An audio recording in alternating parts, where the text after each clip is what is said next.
എന്റെ കൃഷ്ണ, ഇന്നേ തുലാമാസത്തിലെ വൈകുണ്ഠ ഏകാദശി. ഈ ഗുരുവായൂർ നാട്ടിലുള്ള പെണ്ണുങ്ങൾ മുഴുവൻ അവിടെ നമ്മുടെ മുമ്പിൽ കാത്തു നിൽക്കണ്ടാവും കണി കാണാൻ. ഈ ബാലാമണി മാത്രം ദാ ഇവിടെ ഉണ്ട്. കാട്ടുകോഴിക്കെന്ത് ചങ്ക്രാന്തി എന്നൊരു പറച്ചില് പോലെ ബാലാമണിക്കെന്ത് ഏകാദശി എന്നാ ഇപ്പൊ പുറപ്പെട്ടിറങ്ങിയ തള്ളമാരത്തിന്റെ ഭാവം. മായന്നൂരിൽ നിന്നെ കൂട്ടിക്കൊണ്ടു വരുമ്പോ എന്തൊക്കെ വിടലാ കേശവനാരെന്ന് പറഞ്ഞ കൊശവനാര് വിട്ടത്. എന്റെ ബാലാമണിയെ സുഹൃതന്നല്ലാണ്ട് എന്താ പറയാ.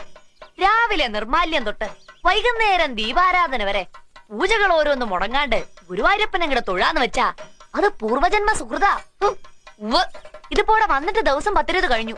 ഇന്നേ വരെ ബാലാമണി അമ്പലാട കണ്ടിട്ടില്ല. അതെങ്ങനെയാ? നേരം വെളുത്ത അന്ത്യ അവളൊരു വിളിയല്ലേ, ബാലാമണിയെ ബാലാമണിയെ ബാലാമണിയെന്ന്. എന്റെ കയ്യില് കിട്ടട്ടാ തന്തേനെ, ഒരു സുഹൃതക്കാരൻ.